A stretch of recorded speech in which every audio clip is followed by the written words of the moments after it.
जिस पर आपकी आंखें खुल जाएंगी।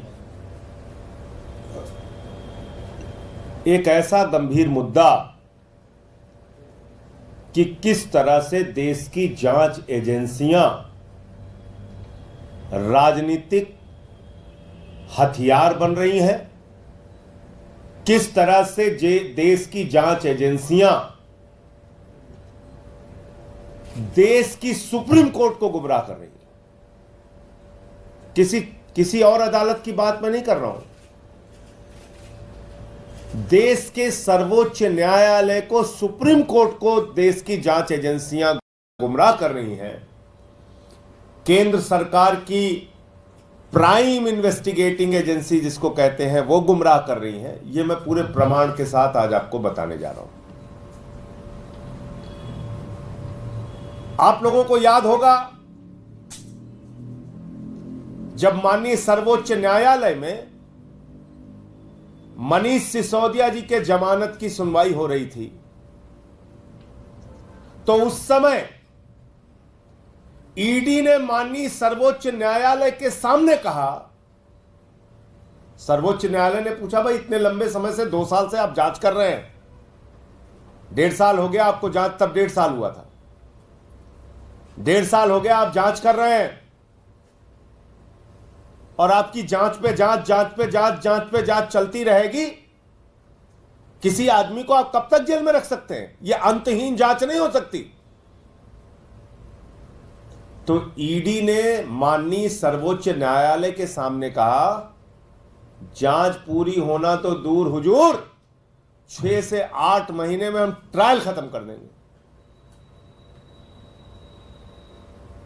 ये कहा सर्वोच्च न्यायालय के सामने, आप लोगों की जानकारी में है, पूरे देश ने सुना कि सारा ट्रायल जो है वो 6 से 8 महीने में हुजूर खत्म हो जाएगा। अब आ जाइए 4 जून को फिर इस साल, और 6 से 8 महीने तो बीत ही गया, अभी तक मनीष सिसोदिया भी जेल में है, फाइनल चार्जशीट भी नहीं आई है, ट्रायल तो शुरू होना बहुत दूर की बात है। अब आ जाइए 4 जून को।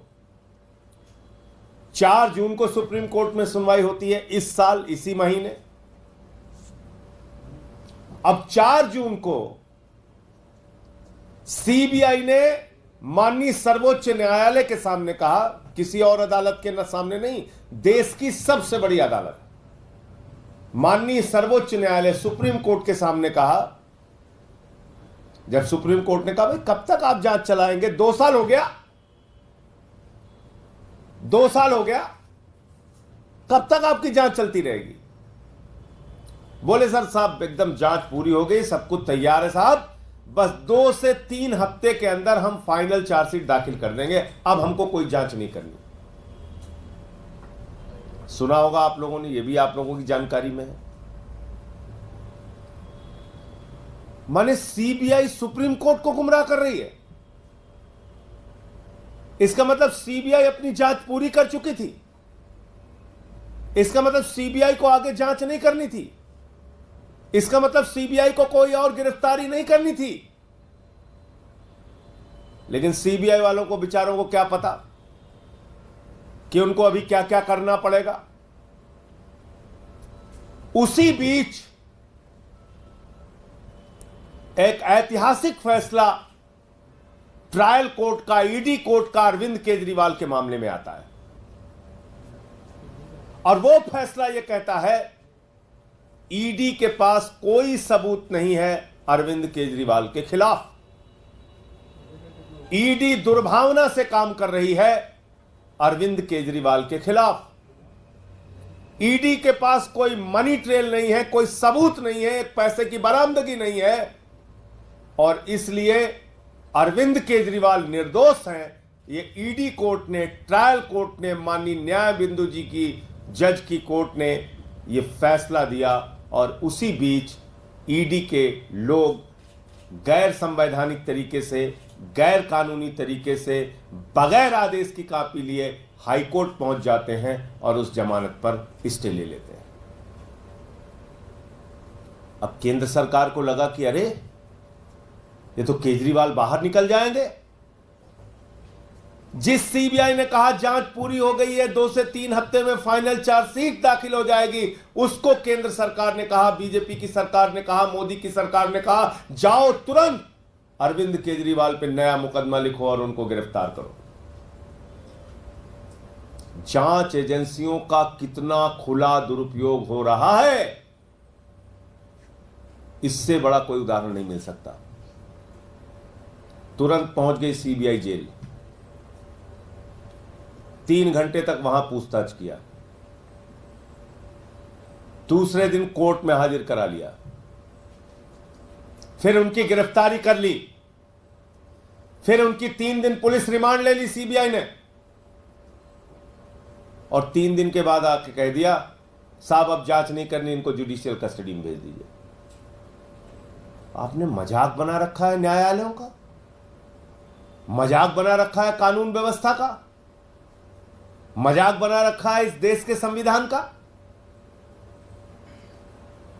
एक मुख्यमंत्री जिसको आपने 2 साल तक गिरफ्तार नहीं किया, कोई सबूत नहीं थे आपके पास, लाखों पन्ने आपने छिपा के रखे हुए हैं ईडी सीबीआई ने, और अचानक आपको लगा कि अरे ये तो बाहर निकल जाएंगे, सुप्रीम कोर्ट से भी ट्रायल कोर्ट की जमानत पर मोहर लग जाएगी, उससे पहले आपने फर्जी मुकदमा लिखा, उनको गिरफ्तार कर लिया। किसके इशारे पे? मेरा सीधा आरोप है केंद्र सरकार के इशारे पे, भारतीय जनता पार्टी के इशारे पे, प्रधानमंत्री नरेंद्र मोदी के इशारे पे। आपने एक लाखों पन्ने की तो चार्जशीट दाखिल कर रखी है, अलग अलग मामलों में लाखों पन्ने आपने छिपा रखे हैं। आपकी जांच अंतहीन तरीके से चल रही है, मुकदमे पे मुकदमा लिखे जा रहे हो। तो कल कह दिया साहब जुडिशियल कस्टडी में भेज दीजिए,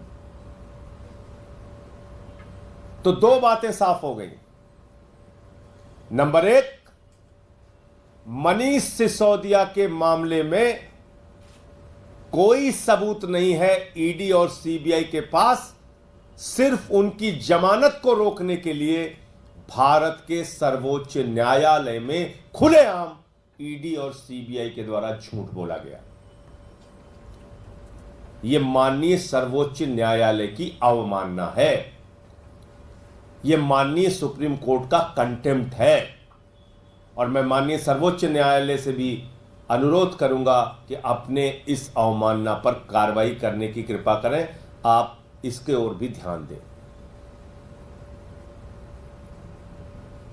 मोदी जी की एजेंसियां सुप्रीम कोर्ट में जाके झूठ बोल रही हैं, फिर बचेगा क्या? दूसरी बात, अरविंद केजरीवाल को जमानत मिलने के बाद, ईडी कोर्ट से जमानत मिलने के बाद कोई सबूत, कोई तथ्य, कोई मामला सीबीआई के पास नहीं था।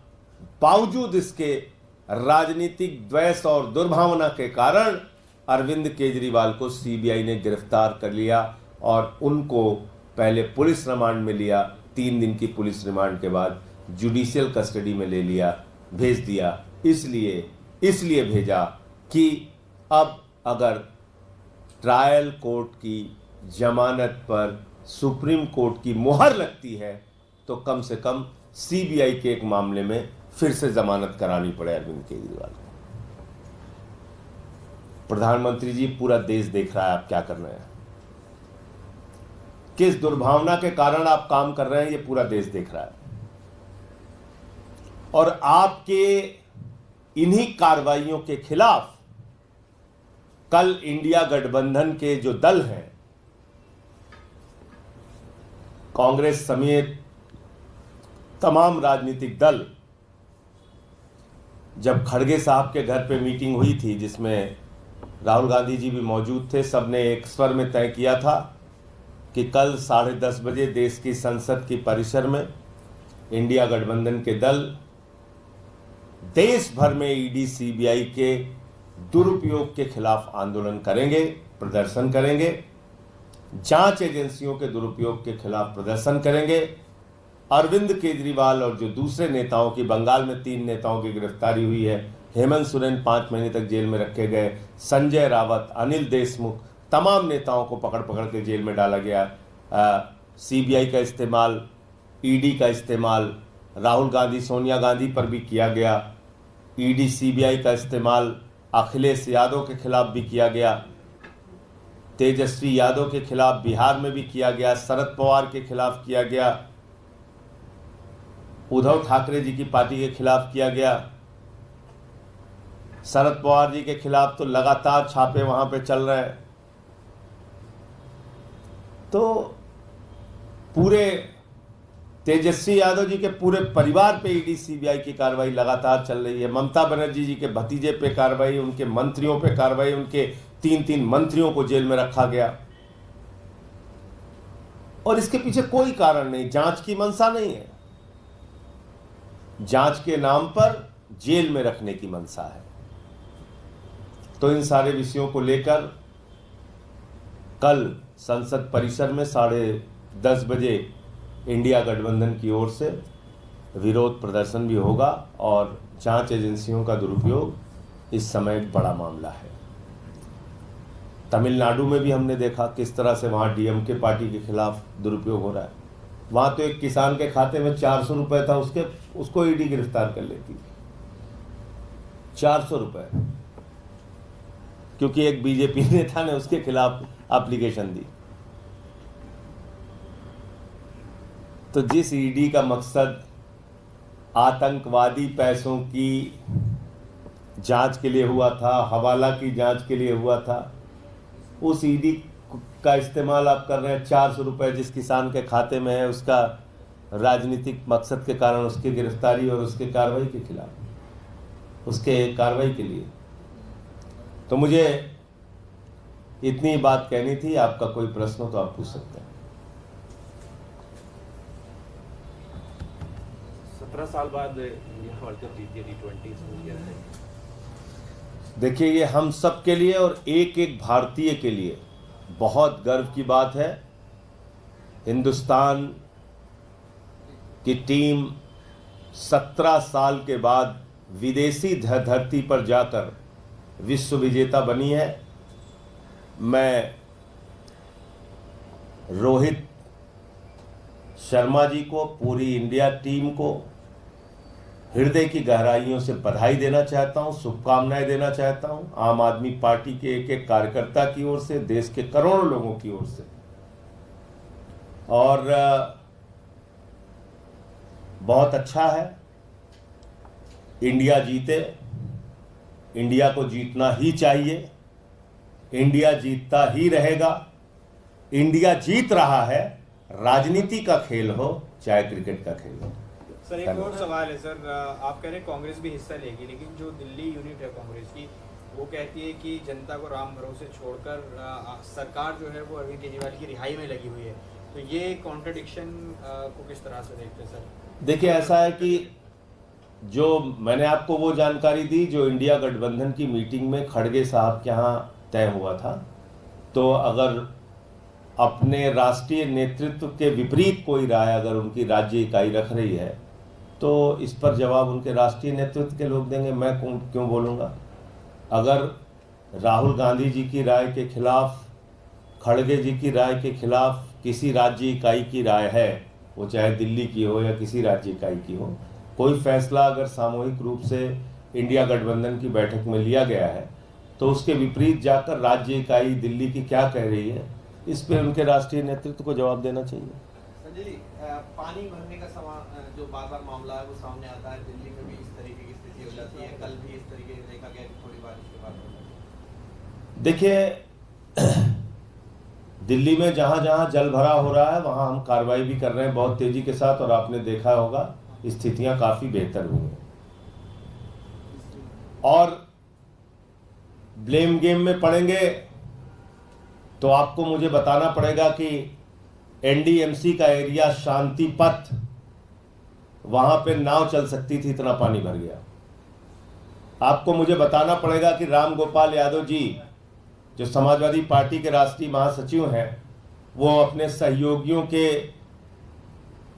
सहयोग से बाहर निकाले गए घर से, इतना पानी उनके घर में भर गया था। ये सब एनडीएमसी एरिया में आता है। चलिए, उसका ब्लेम गेम नहीं करते हैं, छोड़ देते हैं ये सब चीजें। जहां हमारी जिम्मेदारी हम काम करेंगे। लेकिन आप क्या कर रहे हैं? भारत के प्रधानमंत्री जिस चीज का उद्घाटन करते हैं वो गिर जा रहा है। मेरठ के सड़क का उद्घाटन किया, वहां गड्ढा हो गया। बुंदेलखंड के एक्सप्रेसवे का उद्घाटन किया, वहां गड्ढा हो गया। बिहार में पुल का उद्घाटन किया, वो टूट के गिर गया। जबलपुर का टर्मिनल गिर गया, दिल्ली का टर्मिनल गिर गया, उसमें लोगों की जान चली गई। क्या हो रहा है इस देश के अंदर? राजकोट गुजरात का टर्मिनल गिर गया, अटल सेतु टूट गया। इसके लिए हम जिम्मेदार हैं। प्रभु श्री राम की नगरी अयोध्या, आप जाके देखिए हालत वहां पे। पहले तो आपने हजारों घर तोड़ डाले लोगों के, उसके ऊपर बुलडोजर चला दिया, उनकी गरीबी पे बुलडोजर चलाया, उनकी दुकानों पर बुलडोजर चलाया, उनके मकानों पर बुलडोजर चलाया, मंदिरों पर बुलडोजर चलाया। आप तानाशाही से इस देश को चलाना चाहते हैं। आपने प्रभु श्री राम की नगरी को तहस नहस कर दिया। 30,000 करोड़ रुपए विकास के नाम पे आपने वहां पे खर्चा किया। क्या हुआ पहली बारिश के अंदर? क्या हुआ पहली बारिश के अंदर? आप सब कुछ तो छोड़ दीजिए, प्रभु श्री राम के गर्भगृह में पानी गिर रहा था और प्रभु श्री राम के मंदिर के मुख्य पुजारी ने इस पे अपनी आपत्ति जाहिर की। और मैं कौन शख्स हूं? पहला वो व्यक्ति जिसने देश के अंदर चंदा चोरी का मुद्दा उठाया था। मैंने अयोध्या की कोतवाली में तहरीर दी थी FIR के लिए कि प्रभु श्री राम के मंदिर में चंदा चोरी हो रही है, भ्रष्टाचार हो रहा है, उठाकर देख लीजिएगा। मैंने कहा था कि यहां भ्रष्टाचार हो रहा है, कम से कम भगवान श्री राम को तो छोड़ दो। लेकिन वही बड़ी बड़ी बातें, देश को आपने गुमराह किया। राम को हम लेके आए हैं, हमको लेके आओ, हम भगवान हैं, हम नॉन बायोलॉजिकल हैं, हम अवतार हैं, हम परमात्मा हैं। तो आप इंसान को तो बेवकूफ बना सकते हैं प्रधानमंत्री जी, भगवान को आप मूर्ख नहीं बना सकते। भगवान ने आपके साथ न्याय कर दिया। अयोध्या में आप लोगों ने राम मंदिर में भ्रष्टाचार किया, राम मंदिर के नाम पे चंदा चोरी की, अयोध्या आपको भगवान श्री राम ने हरा दिया। सीतापुर हरा दिया, रामपुर हरा दिया, श्रावस्ती हरा दिया, प्रयागराज हरा दिया, सुल्तानपुर हरा दिया, प्रतापगढ़ हरा दिया, कौशाम्बी हरा दिया, चित्रकूट हरा दिया। जहां जहां से प्रभु श्री राम होकर गुजरे हैं, राम पथ गमन मार्ग, सब जगह बीजेपी का सफाया हो गया। आप लोग भगवान को भी नहीं बख्श रहे। तो पूरे देश में जहां भाजपा है वहां भ्रष्टाचार है, जहां भाजपा है वहां सिर्फ और सिर्फ एक ही कार्रवाई है, चंदा दो, धंधा लो, चंदा दो, धंधा लो, electoral bond, electoral bond, electoral bond. Terminal गिर जाए कोई नहीं, बात नहीं, हमको इलेक्टोरल बॉन्ड दो। सड़कें टूट जाए कोई बात नहीं, इलेक्टोरल बॉन्ड बीजेपी को दो। पुल गिर जाए, 150 जान चली जाए, चाहे 1,500 जान चली जाए, चाहे मोरबी का पुल गिर जाए, चाहे बिहार का पुल गिर जाए, चंदा दो, धंधा लो, चंदा दो, धंधा लो। 3,02,000 करोड़ रुपए का ठेका उन कंपनियों को भारतीय जनता पार्टी ने दिया जिससे इलेक्टोरल बॉन्ड के रूप में रिश्वत खाने का काम, भ्रष्टाचार करने का काम भाजपाइयों ने किया। चंदा दो, धंधा लो।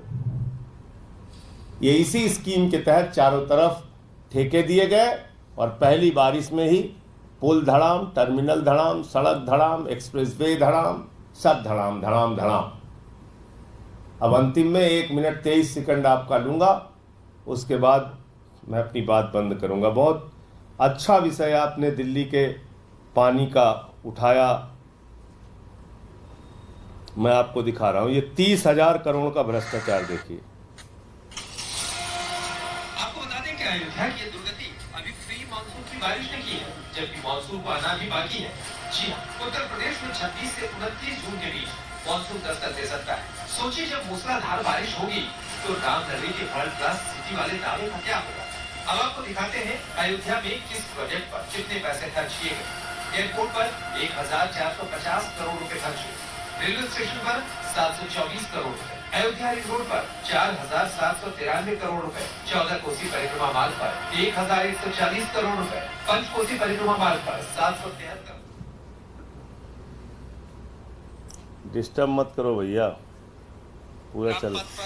793 करोड़ रुपए, 14 कोसी परिक्रमा मार्ग पर 1140 करोड़ रुपए, पंचकोसी परिक्रमा मार्ग पर 773 करोड़ रुपए, रामपथ पर 787 करोड़ रुपए, टाउनशिप पर 2180 करोड़ रुपए, पुराने मंदिरों के जीर्णोद्धार पर 170 करोड़ रुपए, मेडिकल कॉलेज पर 245 करोड़ रुपए।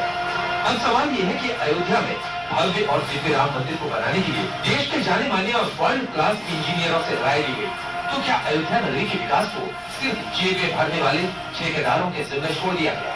सवाल तो राम मंदिर की छत से पानी टपकने पर भी उठा, हालांकि इसका जवाब श्री राम मंदिर जन्मभूमि ट्रस्ट ने दे दिया। लेकिन जो भी मंदिर बन गए हैं जहाँ रामलला विराजमान है और जो आगे भी जगह बनी है उसमें एक ही पहली वर्षा में ही पानी छूने लगा, अंदर पानी भर गया था। सुन लिया आपने, पहली वर्षा में ही प्रभु श्री राम मंदिर के गर्भगृह में पानी गिरने लगा। तो भाजपाइयों से पूछिए इतना भ्रष्टाचार क्यों करते हैं। भगवान के नाम पे भ्रष्टाचार नहीं चलेगा, नहीं चलेगा।